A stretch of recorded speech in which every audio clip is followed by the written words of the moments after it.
If a marriage lasted for 10 years or more and ended in divorce or widowhood, a hidden Social Security benefit could be waiting that has never been claimed. On average, this strategy can provide upwards of $140,000 in extra lifetime income, but the Social Security Administration will remain silent about it unless a formal request is made using very precise language. This information applies directly to two distinct groups: seniors who are widowed and seniors who are divorced. To ensure the proper payout is secured, it is crucial to understand 5 essential guidelines, with the final rule being the critical key to unlocking the correct payment. Before exploring the first rule, 4 major misconceptions must be cleared up immediately, as letting any of these false assumptions take root might cause someone to disregard this vital information prematurely. The first misconception is held by widowed individuals who assume this guidance is meant exclusively for those who are divorced. This is completely incorrect, as the survivor benefit strategy detailed in the third rule is engineered specifically for widowed seniors, offering an average eligible person between $90,000 and $150,000 all on its own, well before the separate divorce strategies are even introduced. The second misunderstanding comes from divorced seniors who believe their marriage fell short of the time requirement.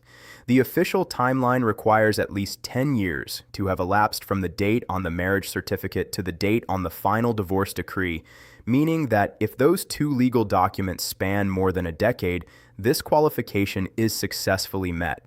Third, many assume their former partner must be involved in the process. In reality, an ex-spouse does not need to file anything, does not need to give consent, will not be notified, and it does not even matter if they are still living, because the entire system was intentionally built.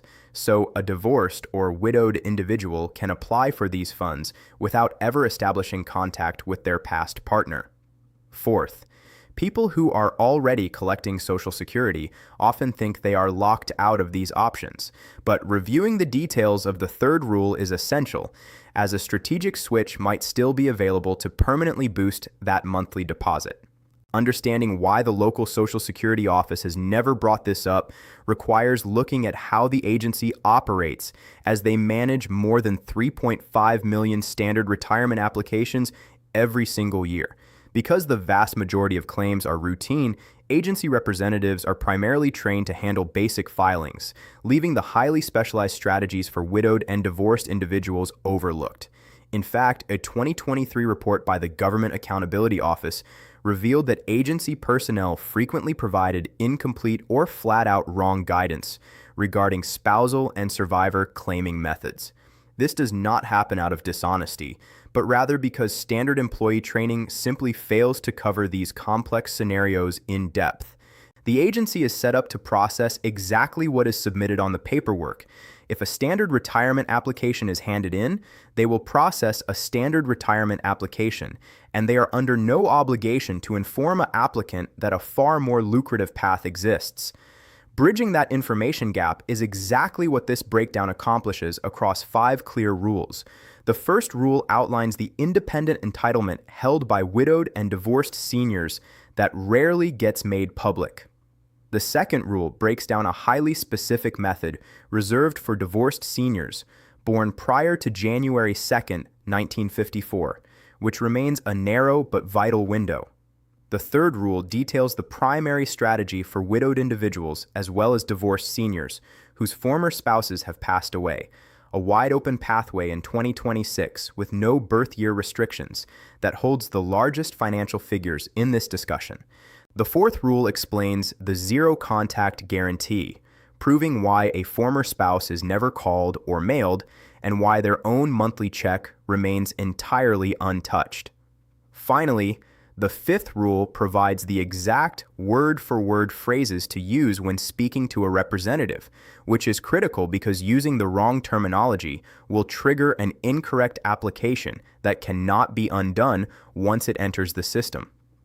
Diving into the first rule reveals the powerful legal standing that widowed and divorced seniors hold, which most people never discover, Anyone who was married for a minimum of 10 years and is not currently remarried, whether due to a divorce or the passing of a spouse, is viewed by Social Security as possessing an independent entitlement to file a claim based entirely on that former partner's earnings record. That word independent carries immense weight because it means no cooperation, permission, or communication with an ex-spouse or their family is required. The only prerequisites are the 10-year marriage duration and a current unmarried status. For a divorced senior, this translates to a benefit worth up to 50% of the ex-spouse's full monthly retirement amount. For example, if an ex-spouse has a full benefit of $2,400, the corresponding divorced spousal benefit amounts to $1,200 each month, and if an individual's own personal retirement benefit is lower than that figure, Social Security will pay out the difference as a monthly top-up. For a widowed senior, the law is even more generous, providing up to 100% of the late spouse's benefit rather than just half. This specific distinction is precisely why the third rule yields significantly higher financial returns for the majority of people than the second rule. While this might sound too remarkable to be true, it is an established federal statute, and the aspects that people find most difficult to believe are still to come. The second rule highlights a major legislative shift from 2015, when Congress altered the fabric of Social Security regulations. Anyone born on or after January 2, 1954, was completely cut off from a specific loophole, while individuals born before that exact date were grandfathered in under the old guidelines. Under those legacy rules, an eligible individual who reached full retirement age could walk into an office and file a restricted application to draw only their ex-spouse's spousal benefit, allowing their own personal retirement benefit to sit completely undisturbed in the background, compounding at a rate of 8% every year until they reached age 70. Upon turning 70, they would pivot, stopping the spousal checks to step into their own maximum benefit, which by then had grown 32% larger than it would have been at full retirement age, all while 4 years of spousal payments were already safely banked. Securing 2 distinct consecutive income streams in this manner was entirely legal. By the year 2026, every individual born before January 2, 1954, has reached at least 72 years of age, meaning most have already started collecting. But for any who have still not filed for any Social Security benefits whatsoever, this strategy technically remains viable. Anyone in this rare position should call 1-800-7721-213 and inform the agent that they wish to submit a restricted application for divorced spousal benefits only, using those exact terms, which will be analyzed further in the fifth rule. For those born after January 2nd, 1954, this avenue is officially closed, but the upcoming third rule offers even greater value and remains available to everyone, regardless of age. Focusing on the third rule opens up the primary strategy tailored for widowed seniors and divorced individuals whose ex-spouses have deceased. For anyone in this situation, grasping this concept is paramount, as it represents the most financially significant portion of this guidance, and is almost universally missed during initial filings. This pathway is known as the survivor benefit strategy. When a spouse passes away, the surviving partner becomes entitled to survivor benefits tied to that record, and federal law dictates that if a marriage lasted 10 years before ending in divorce, a surviving divorced spouse is entitled to the exact same survivor rules as a widow or widower. Crucially, survivor benefits operate under entirely different statutory rules than standard retirement benefits. When Congress passed the 2015 restrictions, they implemented a rule forcing most applicants to file for all available benefits simultaneously, preventing them from collecting one stream while letting another grow, and leaving them with only the single highest amount. Survivor benefits, however, are legally exempt from this restriction. A divorced widow or widower has the right to file for survivor benefits exclusively, pocketing that monthly check while leaving their own retirement benefit completely untouched to accumulate delayed retirement credits at 8% per year all the way until age 70. This legal door remains completely open in 2026 for every eligible divorce survivor, no matter what year they were born, Looking at the reality of this situation, a person may have walked away from a long marriage decades ago and cut off all communication, yet the Social Security record built during that union remains legally tied to their name via the marriage certificate, and federal law permits its use. This allows an individual to begin drawing survivor income as early as age 60 at a reduced rate to secure real monthly cash flow, while their own primary benefit expands in the background, allowing them to compare both options at age 70 and switch to the largest possible check. Examining the actual mathematics makes this strategy undeniable. Consider a scenario where a woman's ex-husband passes away, having earned a full Social Security benefit of $2,200 per month. If she is currently 62 and applies for divorce survivor benefits, her monthly check will be reduced due to her early age, coming out to approximately $1,573 per month. She can then collect that $1,573 monthly check for 8 full years while her own retirement benefit grows silently, bringing in more than $150,000 in total survivor payments before she ever touches her own record. Once she reaches age 70, she can evaluate her options. Because her own personal benefit was allowed to grow for 3 years past her full retirement age of 67, it has received a 24% permanent bump. A personal benefit that would have paid $1,600 at age 67 is now worth roughly $1,984 at age 70, allowing her to seamlessly switch to that higher monthly amount for the rest of her days. This single strategy yields over $150,000 in upfront survivor bridge payments alongside a permanent monthly benefit at age 70 that is hundreds of dollars higher than if she had simply claimed everything at age 62, all resulting from one intentional application that the agency will never offer up freely. Now consider a second scenario with a different set of financial variables, where a man's ex-wife passes away, leaving a full benefit record of $2,600 per month. If his own personal retirement benefit at his full retirement age of 67 would only be $1,100 per month, he can file for divorced survivor benefits at 67 to collect the full $2,600 monthly check, while his own record keeps growing. At age 70, his personal benefit will have increased 24% to roughly $1,364 per month. But since the survivor benefit of $2,600 is still significantly higher, he chooses to remain on the survivor track for life. However, during those 3 years of waiting, he successfully collected $2,600 every month for 36 months, pocketing $93,600 in total bridge payments, and ensuring he receives $2,600 a month for life instead of the mere $770 he would have been stuck with had he claimed his own reduced benefit at age 62. The compounding effect of these numbers is massive, and the methodology remains identical in both cases. Draw the survivor funds while personal retirement credits maximize, switch at age 70 if it makes financial sense, and secure the highest lifetime payout. The fourth rule addresses the specific concern that prevents many widowed and divorced seniors from ever filing in the first place.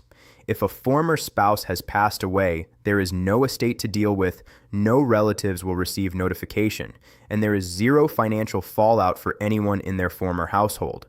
If an ex-spouse is still living, the reality of filing on their record is equally seamless. Absolutely nothing happens to them. A former partner is never notified by phone, they are never sent a letter, and no notice ever appears on their personal Social Security statement.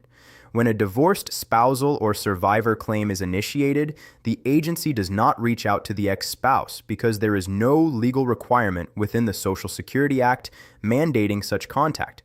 The ex-spouse will remain completely unaware of the filing, their monthly retirement check will not drop by even a single penny, and their current household finances will be entirely unaffected.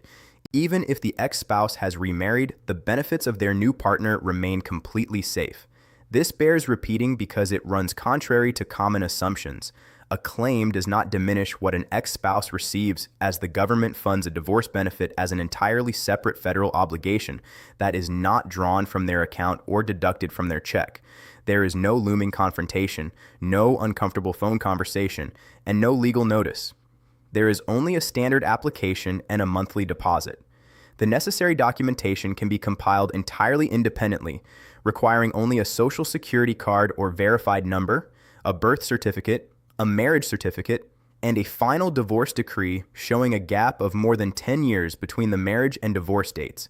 If the ex-spouse is alive, their actual Social Security card is not required, as the agency can locate their file using their full name, date of birth, and the last state where they resided, while a death certificate is only needed if the ex-spouse has passed away.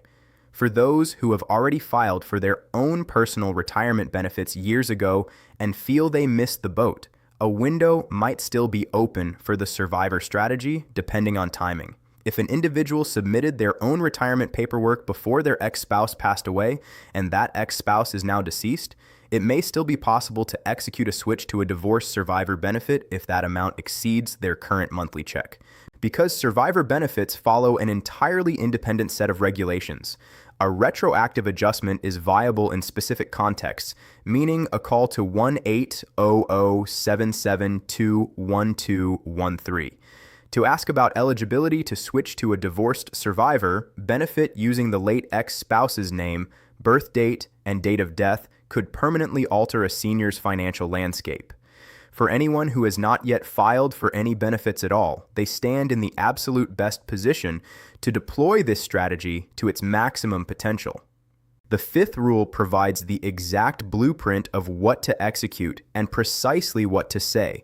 The first step requires identifying the correct strategy before initiating contact. Someone born before January 2nd, 1954, who has never filed for benefits, is submitting a restricted application for divorced spousal benefits only, a phrase that should be written down verbatim before calling. Anyone whose ex-spouse has passed away after a marriage of a decade or more is applying for divorce survivor benefits, only while keeping their own retirement benefits in reserve, which should also be written down clearly. The second step is uttering the exact legal phrasing required by the system.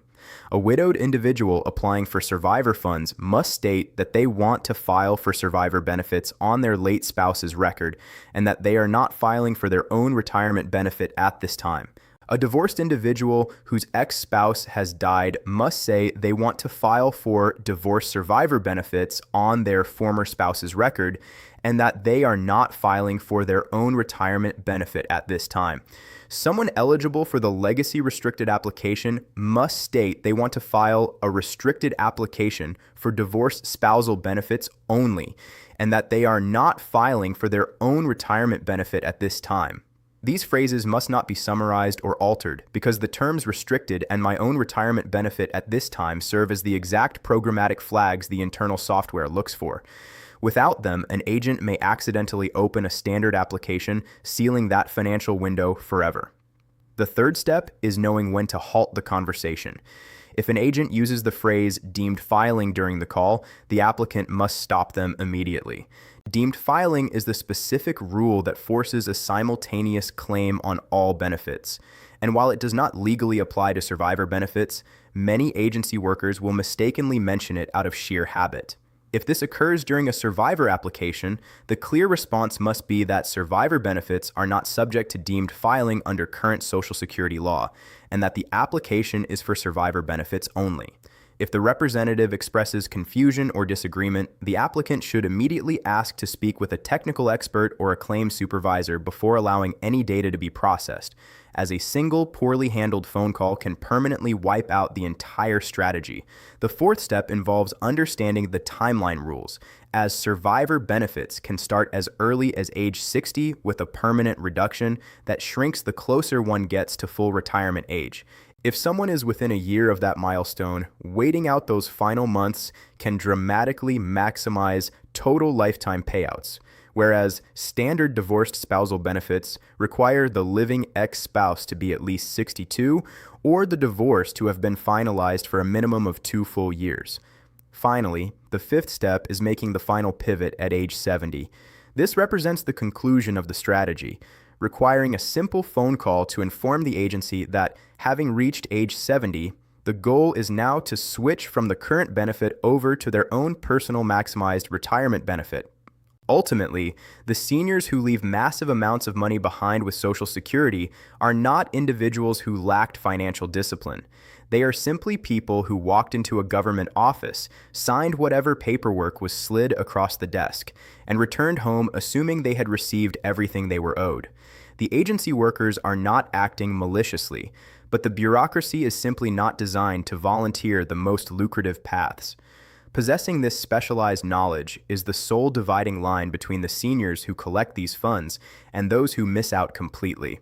A 10-year marriage grants a distinct, independent legal right to claim benefits on an ex-spouse's record in complete privacy without ever lowering their payout or triggering a notification. If that person has passed away, the survivor benefit strategy offers a clear pathway to collect steady income, while personal benefits compound to their absolute peak at age 70, generating upwards of $150,000 in extra money compared to a standard filing. The words spoken during that initial phone call dictate exactly which future is secured. If you or someone you know has been in this situation, share this so they can see it in time, as passing this insights along to a divorced or widowed senior could instantly secure over $143,000 that the Social Security Administration would have otherwise kept completely hidden. Drop a comment if this is something you have been dealing with. You are not alone in this.